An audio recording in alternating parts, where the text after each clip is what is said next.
Hello दोस्तों, Indira math मस्ती में आप सभी का स्वागत है। तो अपनी चर्चा मिक्सचर वाले टॉपिक पर चल रही थी, जिसमें से हमने अलग अलग टाइप के क्वेश्चनों को किया था। आज हम उससे भी अच्छे लेवल के क्वेश्चन करने वाले हैं। तो दोस्तों, आपका जो काम है आप वो करते रहिए। आज के क्वेश्चन थोड़ी से दोस्तों अच्छे एडवांस लेवल के हो सकते हैं, लेकिन मैं ऐसा नहीं कह सकता हूँ। लेकिन दोस्तों, आप इसको थोड़ी से मन योग से अच्छे से तरीके से सुनेंगे तो आपको क्वेश्चन ज़रूर समझ में आएंगे और दोस्तों समझने का प्रयास करेंगे। तब तक दोस्तों मैं अपना क्वेश्चन लिखता हूँ, तब तक आप अपनी क्लास को शेयर कर दीजिए। देखिए हमसे कैसा क्वेश्चन पूछा जा सकता है आगे।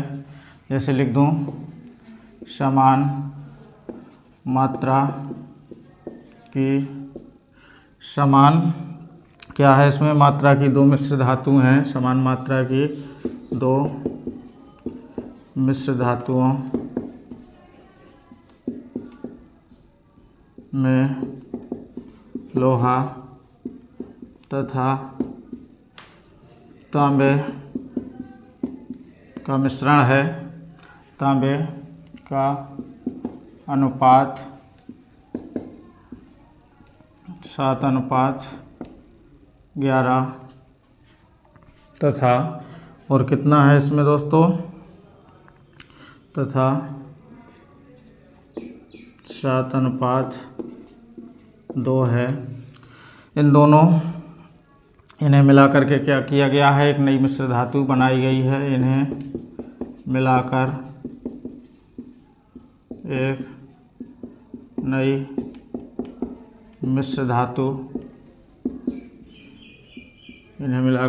मिश्र धातु बनाई जाती है।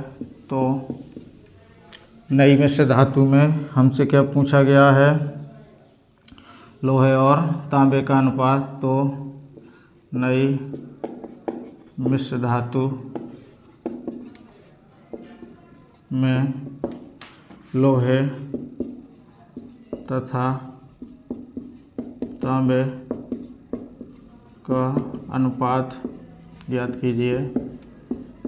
दोस्तों, कोई भी दो मिश्र धातुएं हैं वो समान मात्रा की हैं, उसको मिला करके एक तीसरी मिश्र धातु बनाई जाती है। तो नई मिश्र धातु में जो लोहे और तांबे का रेशियो है वो हमसे पूछा गया है। कल तक हमने ऐसे ही टाइप के क्वेश्चन किए थे, बस दोस्तों उसमें थोड़ा सा आपको वैल्यू दे दी जाती थी, लेकिन यहाँ पर आपको वो रेशियो नहीं दिया गया है। देखिएगा कल तक हमने क्वेश्चन कैसे किए थे, मैं वहीं से स्टार्ट करूँगा। दोस्तों वैसा ही लेवल का क्वेश्चन लिखा है। पहली मिश्र धातु में लोहे और तांबे का अनुपात कितना दिया गया है, 7:11। तो पहली का लिख दिया। फिर दूसरी का कितना है, 7:2 है। तो कल तक हम क्वेश्चन में क्या करते थे, पहले तो दोस्तों इनकी हम मात्रा को समान बनाते थे, लेकिन इसमें तो हमें समान दिया ही गया है। यहाँ पर जिस मात्रा में मिलाना है तो पहले इसकी मात्रा को समान बनाइएगा। तो कितने से मल्टीप्लाई करते थे हम, तो मैंने बताया था इनके योग में इसका मल्टीप्लाई और इसके योग में इसका मल्टीप्लाई। तो कितना हो जाएगा, देखिएगा इसका योग तो 9 हो गया। इसी प्रकार इसका योग कितना हो जाएगा, 18। तो 18 कर दिया। लेकिन फिर इसके बाद हमसे बोला जाता था इतने के मात्रा में क्या कर दिया जाता था दोस्तों, उसको मिला दिया जाता था। जबकि इस बार क्या है, इनकी समान मात्रा है। तो कोई भी आप समान मात्रा मान लीजिए। आप 1:1 के रेशियो में मान सकते हैं, 2:2 के रेशियो में मान सकते हैं, और नहीं भी मानना है तो दोस्तों नहीं भी मान सकते हैं। लेकिन मैं आपको बता रहा हूँ, आप मान लिया करें तो ज़्यादा बेस्ट रहेगा, क्योंकि इनकी मात्रा कैसी है, समान है। तो समान के लिए हमने एक मान लिया, तो एक का इसमें मल्टीप्लाई हो जाएगा और एक का इसमें मल्टीप्लाई हो जाएगा। फिर इसके बाद दोस्तों जो मान कट रहे होंगे उसको काट देंगे और बाकी मल्टीप्लाई करके लिख देंगे। तो 9 से ये 2 बार में कट जाएगा। अब इसके बाद मल्टीप्लाई कर देंगे तो 7:11 ये हो जाएगा, 14:4 हो जाएगा। फिर इसके बाद इसको मिलाया गया है, तो आप भी मिला दीजिए, जोड़ दीजिएगा। तो 21:15 हो गया। अब ये कट रहा है 3 से, तो 7 बार में और ये 5 बार में। तो कितना आ जाएगा अपना रेशियो, 7:5। यानी नई मिश्र धातु में लोहे और तांबे का अनुपात कितना होगा, तो 7:5 होगा। उम्मीद है आपको क्वेश्चन समझ में आ रहा होगा दोस्तों। अब मैं थोड़ा से अगले टाइप के क्वेश्चन की चर्चा करूंगा। इसी टाइप का मैं क्वेश्चन लिखूंगा सेम क्वेश्चन रहेगा दोस्तों, थोड़ी सी हम वैल्यू को ही चेंज करेंगे। तो आपने समझा होगा कि ऐसे क्वेश्चनों को कैसे सॉल्व करना है।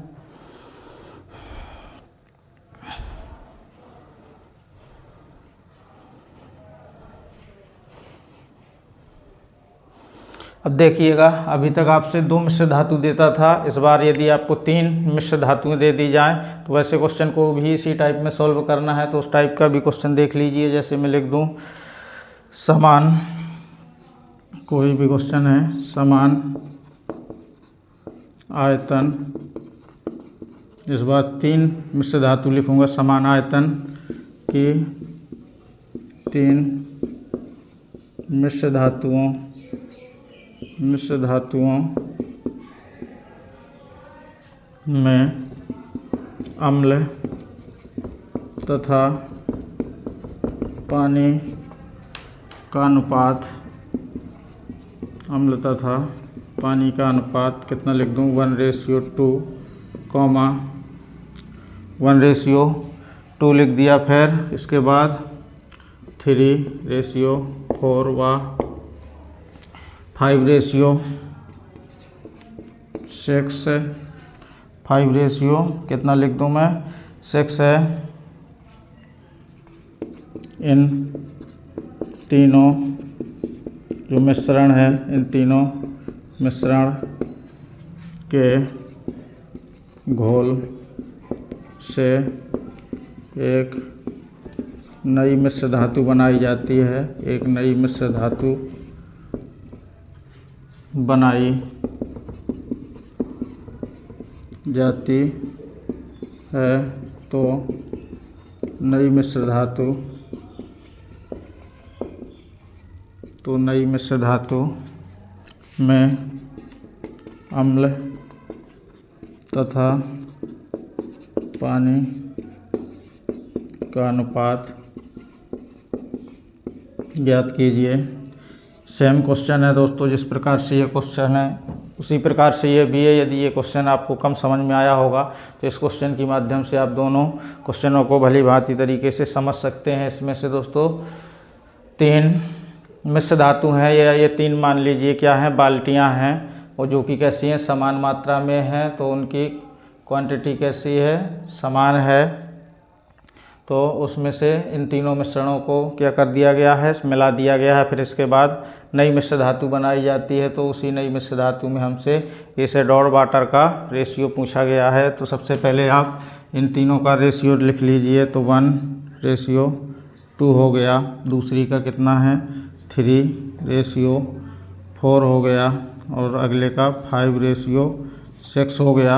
उम्मीद है आपको यहाँ तक दोस्तों समझ में आ गया होगा। फिर इसके बाद मैंने बताया था इनको क्या करना होता है, इनकी क्वांटिटी को समान करना होता है। तो समान करने के लिए क्या करते हैं, हम मल्टीप्लाई कर देते हैं। तो मल्टीप्लाई करके लिखिएगा। देखिए इसमें किसका मल्टीप्लाई होगा, और इसमें भी किसका होगा, और इसमें किसका होगा। तो देखिए जब हम इसमें मल्टीप्लाई करेंगे तो इस मान को छिपा लेंगे और इन दोनों के योग से मल्टीप्लाई कर देंगे। तो 3 और 4 का योग कितना होगा, 7। तो कितने से मल्टीप्लाई कर देंगे, 7 से। तो 7 से हमने इसमें मल्टीप्लाई कर दिया। फिर इसके बाद इसके योग से मल्टीप्लाई करेंगे तो 5 और 6 का योग कितना हो जाएगा, 11। तो 11 से मल्टीप्लाई किया। इसी प्रकार अब इसमें मल्टीप्लाई करेंगे तो इस मान को छिपाएंगे तो इन दोनों के योग से, इसके और इसके योग से, तो इसका योग कितना हुआ, 3। तो 3 के योग से मल्टीप्लाई किया और इसका योग 11। तो 11 के योग से अब जब इसमें मल्टीप्लाई करेंगे तो इन दोनों के योग से, तो इसका और इसका योग कितना हो जाएगा, 3, और इसका योग कितना हो जाएगा, 7। इतना करने के बाद दोस्तों आपको देखना है कि इसको किस रेशियो में मिलाया गया है। तो इसमें वो रेशियो आपको नहीं दिया है, बल्कि आपको दिया गया है समान आयतन की हैं। तो कैसा है, इनका वॉल्यूम सेम है। तो सेम के लिए क्या कर दें, 1:1 मान लें। तो सब में 1 से मल्टीप्लाई कर दें। तो 1:1, और इसमें भी 1 से मल्टीप्लाई। अब इसके बाद इसका सरलतम रूप कर देंगे दोस्तों। यदि मान कट रहे होंगे तो काट करके लिख देंगे, और नहीं कट रहे होंगे। देखिए आप सोच रहे होंगे कि 1 ही 1 हम क्यों ले रहे हैं हर बार। तो मैं इस बार आपको वो मात्रा भी चेंज कर दूंगा, उसका आयतन बताऊंगा, उससे क्वेश्चन को कैसे सॉल्व करना है। तो आप तो सब प्रकार से मैं आपको क्वेश्चन दोस्तों प्रपोस्ट करा दूंगा। यदि मान ये कट रहे होंगे तो काट देंगे और नहीं कट रहे होंगे तो नहीं काटेंगे। तो शायद ये मान किसी से नहीं कटेगा, तो इसका मल्टीप्लाई करेंगे तो 77, तो कितना हो गया 77। फिर इसके बाद रेशियो, अब 77 का मल्टीप्लाई इसमें करेंगे तो कितना हो जाएगा 154 हो जाएगा। कितना हो जाएगा 154 हो जाएगा। उम्मीद है आपको समझ में आ रहा होगा। इसी प्रकार इसमें 33 का मल्टीप्लाई 3 में करेंगे तो कितना हो जाएगा 99 रेशियो। अब 33 का मल्टीप्लाई कितने में कर देंगे 4 में, तो कितना आएगा 132 हो जाएगा। उम्मीद है समझ में आ रहा होगा आपको। इसी प्रकार इसका मल्टीप्लाई कर देंगे 21 का 5 में, तो कितना हो जाएगा 105 हो जाएगा। कितना हो जाएगा 105, 21 पंचे 105। फिर रेशियो लगाएंगे। अब 21 का मल्टीप्लाई 6 में करेंगे तो कितना आएगा 126 आ जाएगा। कितना आ जाएगा दोस्तों 126। तो यहाँ पे कितना लिख देंगे 126। फिर इसके बाद क्या किया गया है, इनको मिला दिया गया है इस घोल को, तो अपन भी मिला देंगे, योग कर देंगे। तो योग करिए 9 7 16 और 5 21 हो गया। 2 कैरी हो जाएगी तो 11 और 7 18, 1 कैरी, तो यहाँ पर 281। फिर रेशियो लगाएंगे। अब इसका योग कर देंगे 4 2 6 6 12, 1 कैरी, 8 2 10 1 11, 1 कैरी। इसी प्रकार से 4 तो 412 हो गया।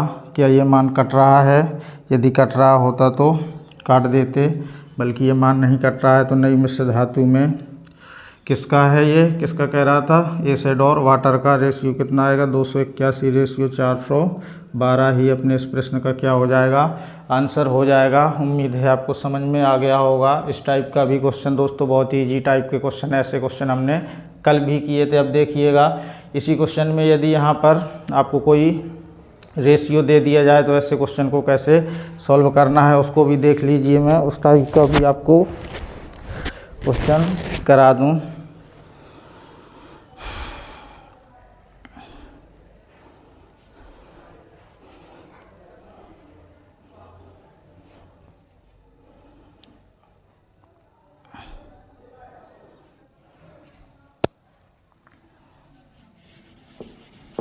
देखिएगा हमसे कैसा क्वेश्चन चेंज करके पूछा जा सकता है। सेम क्वेश्चन इसी टाइप का रहेगा, बस थोड़ी से दोस्तों हम मान को ही चेंज करेंगे। यदि दोस्तों आपको क्लास अच्छी लग रही हो तो आप इन क्लासों को दोस्तों तक पहुंचाने का प्रयास कीजिए, जिससे हमें और आप सभी को दोस्तों आनंद आ सके। जैसे अगले टाइप का क्वेश्चन लिख दूं मैं, यदि 3 बर्तन लिखूँगा मैं, यदि 3 बर्तनों में, यदि क्या लिख दूँ, यदि 3, थोड़ा दोस्तों नीचे लिखूँगा, शायद आपको नहीं दिख रहा होगा। यदि 3 बर्तनों, ये बर्तनों लिखा है, यदि 3 बर्तनों A, B तथा C में 3 बर्तन है, A B C इस बार दे दिए गए हैं। इसमें आपको दिया गया है दूध तथा पानी का अनुपात, दूध और पानी का रेशियो दिया गया है कितना 1:5, 1:5 तथा अब कितना दे दिया गया 3:5। कितना दे दूं मैं 3:5, 3:5 एवं अगला रेशियो आपको दे दिया जाए 5:7 है एवं 5:7 है। फिर इसके बाद कह रहा है यदि इन तीनों बर्तनों के आयतनों, यदि इन तीनों बर्तनों के आयतनों का अनुपात 5:4 4:5 है।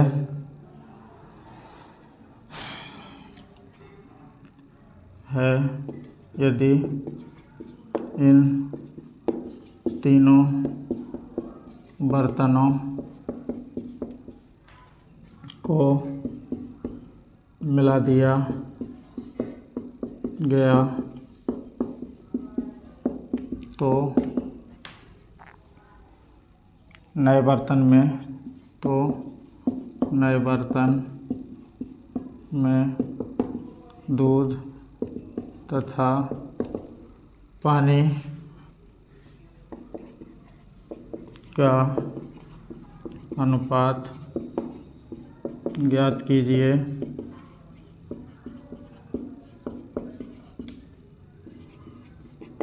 देखिएगा, ये जो क्वेश्चन दिया गया है, अभी तक हमने जो 2 क्वेश्चन किए हैं सेम उसी टाइप का क्वेश्चन है, बस इसमें थोड़ा सा फ़र्क है। वो फ़र्क कहाँ पर है, इस क्वेश्चन के माध्यम से आपको समझ में आ रहा होगा। 3 बर्तन है ABC, पहले में कितना है, पहला ये बर्तन में देखिएगा, लिख दीजिए मान 1:5 है। दूसरे में कितना है, 3:5 है।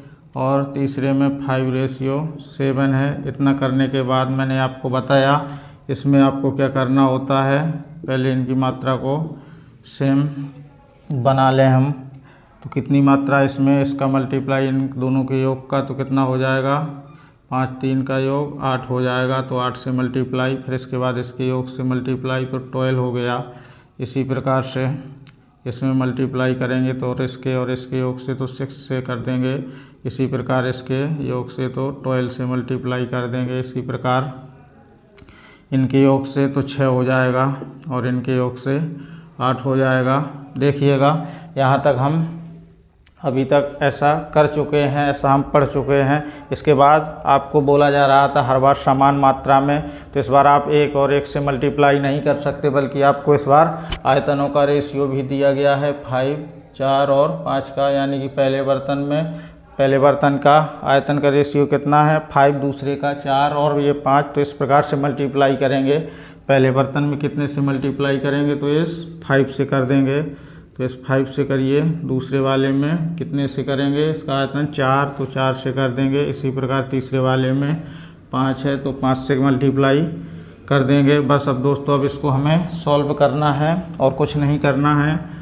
अभी तक जैसा हम करते रहे हैं सेम उसी टाइप का क्वेश्चन है। यदि इसका सरलतम रूप यहीं से हो रहा होगा तो यहीं से कर देंगे। देखिएगा, शायद कुछ मान कट जाएगा, तो 6 से कट जाएगा। ये देखिए 6 एकम 6, ये एक बार में कट गया और ये 2 बार में कटा।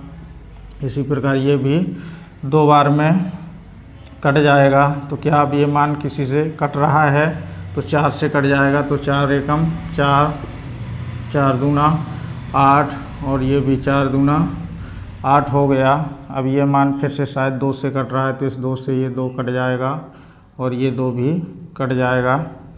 क्या ये अब मान कटेगा, तो 5 से नहीं कटेगा। अब मल्टीप्लाई करके लिख देंगे। तो ये 2 और 5 का मल्टीप्लाई कितना हो जाएगा दोस्तों, 10 हो जाएगा। तो इसका 10 से और ये यहाँ कितना हो जाएगा, तो 50 हो जाएगा। इसी प्रकार इसमें मल्टीप्लाई करेंगे तो कितना हो जाएगा, 18 और ये कितना हो जाएगा, तो 30 हो जाएगा। उम्मीद है आपको समझ में आ रहा होगा। ये 30 हो गया। इसी प्रकार इसके योग से कर देंगे तो 25 हो गया। फिर रेशियो 35 हो गया। अब क्या करना होता है, हमें इसको ऐड करना होता है। तो ऐड करके लिख देंगे तो कितना हो जाएगा, 13, 1 केरी 3, 4, 5, तो 5 हो गया। इसी प्रकार से इसको ऐड कर देंगे तो 5, 3, 8, 3, 11 हो जाएगा।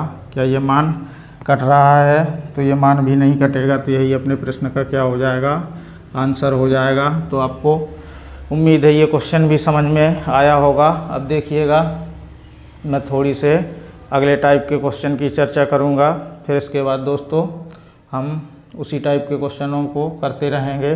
देखिएगा, जैसे मैं कोई भी क्वेश्चन लिख दूँ दोस्तों, बहुत ही अच्छा इंटरेस्टेड क्वेश्चन है और ऐसे क्वेश्चन हमसे एग्ज़ाम में पूछे जाते हैं। उसकी कहानी भी समझेंगे और उस क्वेश्चन को करने का तरीका भी समझेंगे कि वैसे क्वेश्चनों को कैसे हमें सॉल्व करना है तो आपको हर तरीके से तैयार रहना पड़ेगा, क्योंकि आपसे तो कोई भी क्वेश्चन पूछा जा सकता है। देखिएगा हमसे कैसा क्वेश्चन पूछा जा सकता है।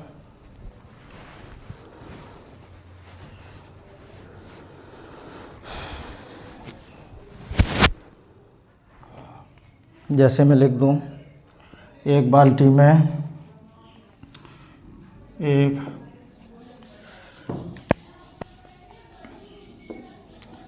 बाल्टी में शुद्ध दूध है, एक बाल्टी में शुद्ध दूध है। दुकानदार इसमें से 10% दूध निकालकर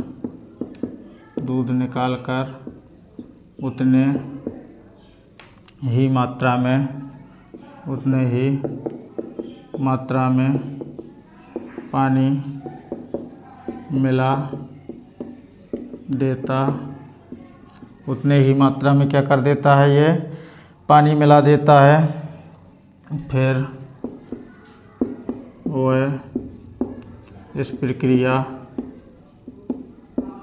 को एक बार दोहराता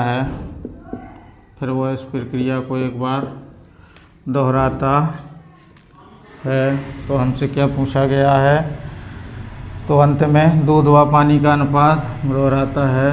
तो अंत में दूध व पानी का अनुपात ज्ञात कीजिए। अंत में दूध और पानी का रेशियो पूछा गया है। देखिए ये क्वेश्चन बहुत अच्छा है दोस्तों, और ऐसे क्वेश्चन हमसे पूछे जाते हैं। तो ऐसे क्वेश्चनों को हमें कैसे सॉल्व करना है, पहले दोस्तों आप इसकी पूरी कहानी समझ लीजिए। कोई एक बाल्टी है, उसमें शुद्ध दूध है, उसमें दोस्तों प्योर मिल्क है। दुकानदार इसमें से क्या करता है, 10% दूध को वो निकाल लेता है और इसके बाद उसमें पानी मिला देता है, यानी कि वो क्या बनाता है, मिश्रण बनाता है। फिर वो इस प्रक्रिया को एक बार दोहराता है। एक बार हो जाने के बाद वो एक बार उसको दोहराता है। तो टोटल कितनी बार हो गया, 2 बार हो गया। तो अंत में दूध और पानी का अनुपात ज्ञात कीजिए। पहले देखिए दोस्तों, मैं इसको कहानी के रूप में आपको बता दूं कि ये क्वेश्चन कहना क्या चाह रहा है। फिर इसको हम लगाने का तरीका तो जान लेंगे कि इसको कैसे लगाना है, तो समझिएगा। यानी कि इसमें क्या है, शुद्ध दूध है। देखिएगा शुद्ध दूध बोलें तो कितना है इसमें मिल्क, जैसे 100 लीटर है।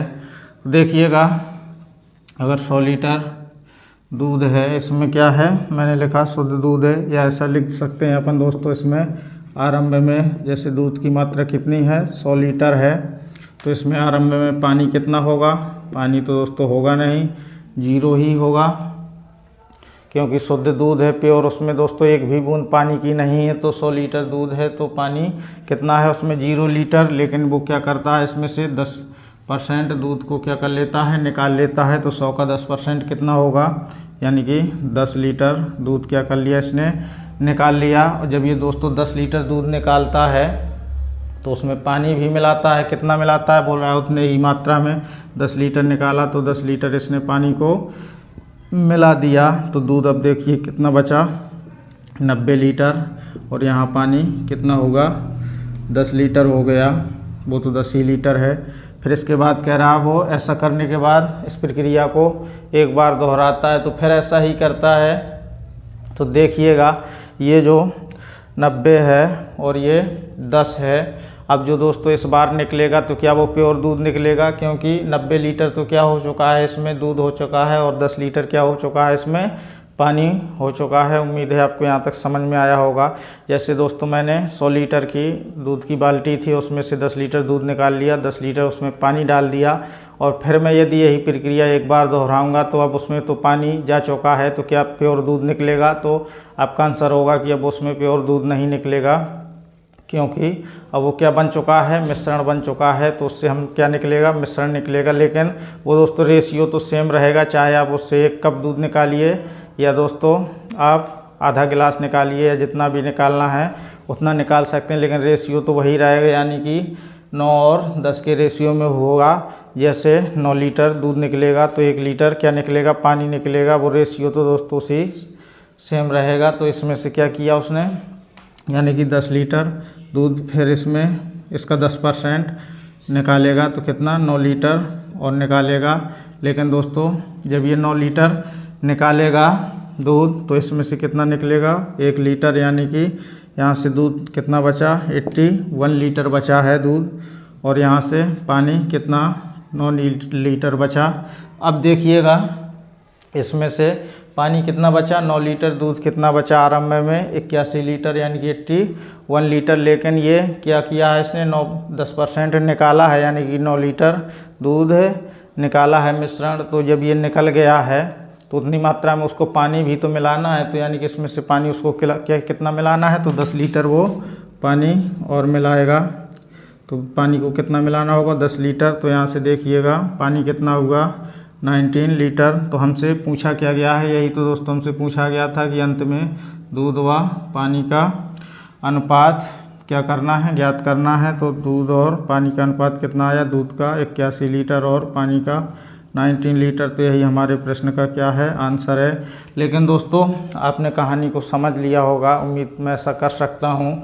लेकिन आपको एग्ज़ाम में दोस्तों इस तरीके को बिल्कुल भी नहीं करना है। ये तो कहानी टाइप में थे कि क्वेश्चन क्या कहना चाहता है, तो मैंने आपको बताने का पूरा प्रयास किया है और दोस्तों समझाने का भी प्रयास किया है। शायद आपको समझ में आ गया होगा। मैं इस बात को बार बार रिपीट नहीं करूँगा।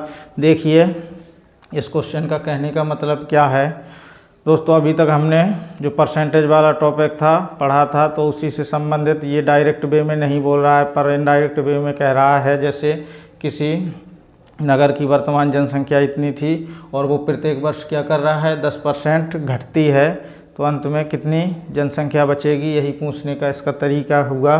तो जैसे हमने माना पहले कितनी थी 100 थी जनसंख्या, उसमें से 10% कम होती जा रही है, तो हम क्या करते थे 90/100। इसी प्रकार से अगले वर्ष भी 10%, तो 90/100, तो ये सब कट जाएंगे 0, तो कितना आ जाएगा 81।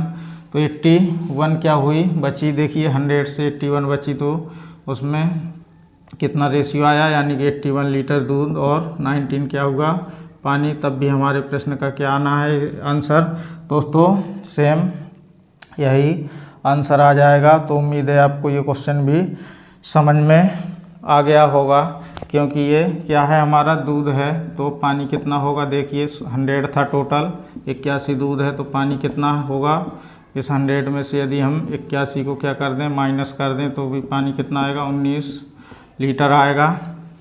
तो भी दोस्तों आप इस मेथड को यूज कर सकते हैं, लेकिन दोस्तों हम रेशियो वाला टॉपिक पढ़ रहे हैं तो रेशियो मेथड से ही करेंगे, और सभी क्वेश्चन रेशियो मेथड से ही आपको करना है, क्योंकि इसमें समय भी कम लगता है और कैलकुलेशन भी नहीं करनी पड़ती है। बस दोस्तों आपको इस बार देखना है कि कितना करता है ये, एक बार कह रहा है दोहराता है, यदि एक बार दोहराता है ये 2 बार भी बोल सकता है, 3 बार भी बोल सकता है। एक बार ये प्रक्रिया 10 लीटर दोस्तों दूध निकालता है, फिर उसमें पानी डालता है, ये प्रक्रिया हो जाने के बाद वो एक बार क्या करता है इसको दोहराता है। तो टोटल कितनी बार हुआ 2 बार हुआ। तो देखिएगा इस पे पहले हम 10% फ्रैक्शन रूप लिखेंगे। 10% का मतलब क्या हुआ, तो यानी कि इसका मतलब क्या होगा 1/10 लिख सकता हूँ मैं। तो पहले आरंभ में देखिए ऐसा बोल सकता हूँ मैं, आरंभ में बोलें तो दोस्तों इनिशियल, और आपका दोस्तों हम यदि देख लें यानी कि वर्तमान का आरंभ या वर्तमान, आरंभ के बाद क्या कर दें इसमें वर्तमान जो लेटेस्ट अब है। देखिए पहले कितना था इसका फ्रैक्शन रूप 10% का 1/10। आपको इस तरीके से दोस्तों सॉल्व करना है क्वेश्चन को। तो पहले 10 था, 10 में से मैंने कितना निकाला 1 निकाला, तो वर्तमान में कितना बचा 9 लीटर। लेकिन ये प्रक्रिया एक बार हो जाने के बाद एक बार फिर दोहराता है, तो फिर से 10 था 1 निकाला तो कितना 9 बचा। तो आरंभ में कितना दूध था 100 लीटर, अब कितना बचा 81 लीटर। लेकिन दोस्तों बहुत से लोग इस प्रश्न का आंसर यहीं से टिक कर देते हैं 100/81। तो आपको ऐसा नहीं करना है, बल्कि ये तो आरंभ में शुरुआत में दूध की मात्रा थी बल्कि ये निकालने के बाद कितना बचा है, 81 लीटर बचा है, यही तो हमसे पूछा गया है। तो देखिए टोटल 100 था तो 81 लीटर क्या था, इसमें मिल्क था, तो पानी कितना होगा, तो पानी 19 होगा, 19 लीटर। तो दूध और पानी का अनुपात कितना हो जाएगा इसमें, यानी कि 81:19 इस प्रश्न का क्या है, आंसर है। देखिए आपसे यदि यहाँ पर एक बार बोला गया है तो उसको 2 बार लिखना है। यदि ये प्रक्रिया 2 बार दोहराई जाती तो इसका कितना बार लिखते, 3 बार, यानी 10 में से 1 निकाला तो 9 बचा, फिर 10 में से 1 निकाला 9 बचा, फिर 10 में से 1 निकाला तो 9 बचा, फिर इसके बाद उसका मल्टीप्लाई करते। तो उम्मीद है आपको समझ में आ रहा होगा। 3 बार भी बोल सकता है, 2 बार भी बोल सकता है, 1 बार भी बोल सकता है। तो आपको एग्ज़ाम में इस तरीके को नहीं दोस्तों अपनाना है। ये तो कहानी थी इसकी कि ये क्वेश्चन क्या कहना चाहता था, तो मैंने वो बता दिया। आप इन दोनों मेथडों को यूज कर सकते हैं, या तो दोस्तों आप इस मेथड को यूज करिए या इस मेथड को, लेकिन मैं तो कहता हूँ आप इसी मेथड को यूज करें, क्योंकि आगे भी क्वेश्चन जो बताऊँगा वो इसी मेथड से ही क्वेश्चनों को सॉल्व कराने का दोस्तों मैं प्रयास करूँगा। और जो दोस्तों तो आज हम इतना ही पढ़ेंगे, अगली जो हमारी क्लास होगी वो मैं यहीं से क्वेश्चन को उठाने का प्रयास करूँगा, और आगे हमसे कैसे कैसे क्वेश्चन पूछे जा सकते हैं शायद वो दोस्तों जो अब आगे आने वाली क्लास होगी वो अपने मिश्रण की लास्ट क्लास ही होगी। और मिश्रण की क्या दोस्तों, अपनी रेशियो एंड प्रोपोर्शनल की भी लास्ट क्लास होगी। फिर इसके बाद अपना नया चैप्टर एवरेज वाला चैप्टर स्टार्ट करेंगे। तो दोस्तों आज के लिए इतना ही, धन्यवाद।